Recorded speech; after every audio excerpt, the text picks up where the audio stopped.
Super Falcons forward and six-time Africa Player of the Year Asisat Oshoala did not mince her words about CAF and Morocco.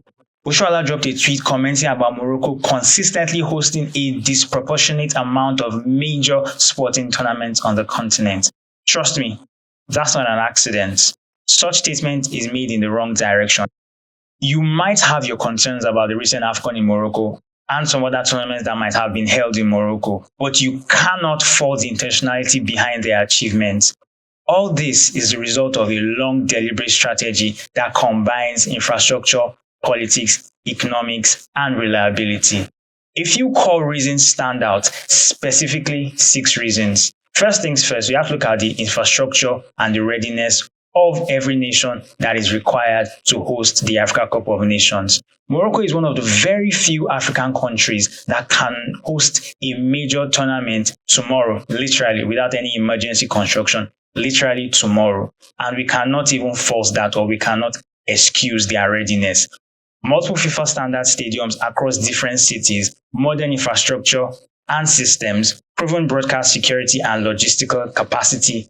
Morocco has it. Morocco is a safe pair of hands for organizations like CAF and FIFA. Reason number 2 is consistent government backing and funding.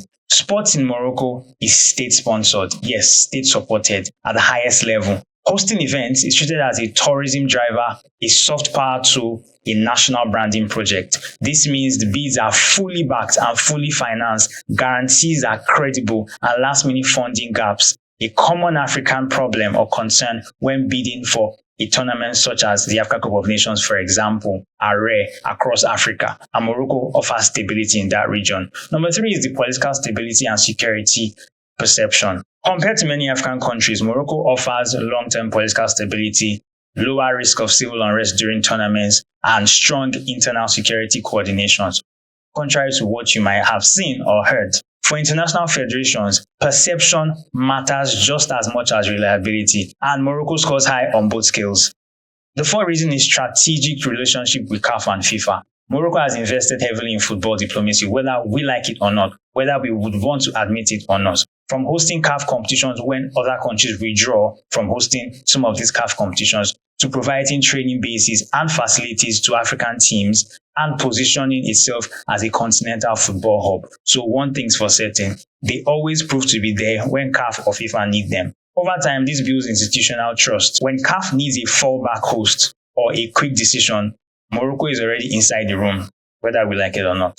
The 5th reason is experience, which is experience has created a self-reinforcing cycle for Morocco. Each successfully hosted event strengthens the argument for the next one. Fewer unknowns, lower organizational risk, faster approval process. They have it. So we can't fault them with that. This creates a flywheel effect. Morocco hosts because it has hosted successfully before. The 6th reason is the failed bids of other countries and the failed delivery of other countries. It's not just that Morocco is excellent. It's also because some other African hosts overpromise and underdeliver. Others struggle with funding and timelines and political changes.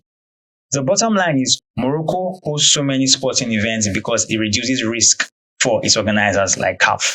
Not because it's the only capable country in Africa, but because it is the most consistently prepared, politically aligned, and execution reliable country. That's it. Until more African countries invest long-term in infrastructure, governance, and delivery, not just bidding, but delivery of the project, Morocco's dominance as a host is likely to continue.